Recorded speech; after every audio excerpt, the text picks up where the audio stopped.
एकनाथ शिंदेंनी उद्धव ठाकरेंवर जोरदार टीका केलेली आहे। राक्षसाचा जीव जसा पोपटात असतो तसा यांचा जीव बीएमसीच्या तिजोरीत आहे असं टीकास्त्र एकनाथ शिंदेंनी डागलंय। यांना फक्त मुंबई महापालिका ही सोन्याचं अंड देणारी कोंबडी आहे अशा भावनेने गेले 20 वर्ष तुम्ही वागलात।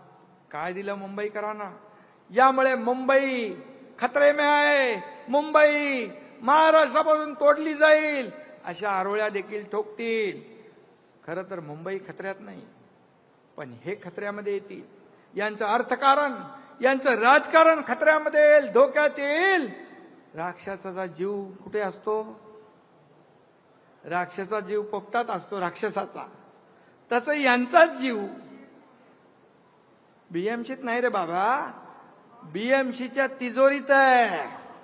गेल्या महिन्यात पाकड्यांनी आपल्या आया बहिणींचं कुंकू पुसलं, आपल्या आया बहिणींचा सिंदूर पुसला।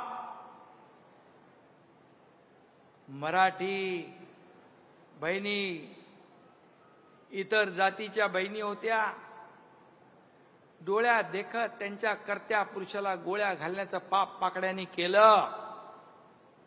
आणि मग मराठी बहिणी महाराष्ट्रातले होते, आम्ही गेलो त्यांच्या घरी, त्याचं सात्वन करायला गेलात तुम्ही? ऑपरेशन सिंदूर झालं, दहशतवाद्यांचे अड्डे भारतीय लष्कराने उद्ध्वस्त केले। फक्त 20 मिनिटात हवाई दलाच्या विमानाने 20 मिनिटात पाकिस्तानची चरबी उतरून टाकली। तुम्ही भारतीय आहात की पाकिस्तानचे एजंट आहात असं म्हटलं तर वावगं ठरणार नाही। पाकिस्तानची बोली तुम्ही बोलताय, तुम्हाला काय निशाने पाकिस्तान किताब मिळवायचंय? निशाने पाकिस्तान, पाकिस्तानची बोली बोलताय देशात राहून, आणि तुमच्या वक्तव्याचा वापर करून पाकिस्तान देशाची बदनामी जगभरात करतेय। मग ते राहुल गांधी असतील नाही तर आणखी कोणी असतील। पाकिस्तानमध्ये त्याची एवढी मोठी लोकप्रियता झालेली आहे, तुम्ही पाकिस्तानमध्ये हिरो झाले। इथे भारताच्या विरुद्ध बोलून तुम्ही पाकिस्तानमध्ये जरी हिरो झाला असाल तर पाकिस्तानमध्ये तुम्ही हिरो आणि भारतामध्ये झिरो। ही भारतातली जनता तुम्हाला केल्याशिवाय राहणार नाही। सुनेचा छळ करणारी वृत्ती हा समाजाला लागलेला कलंक आहे, आणि ही वृत्ती ठेचून काढली पाहिजे।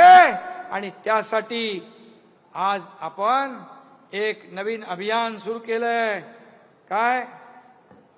लाडक्या सुनेचं रक्षण हेच शिवसेनेचं वचन। लोकशाही मराठी ऐका, पहा, जागरूक रहा।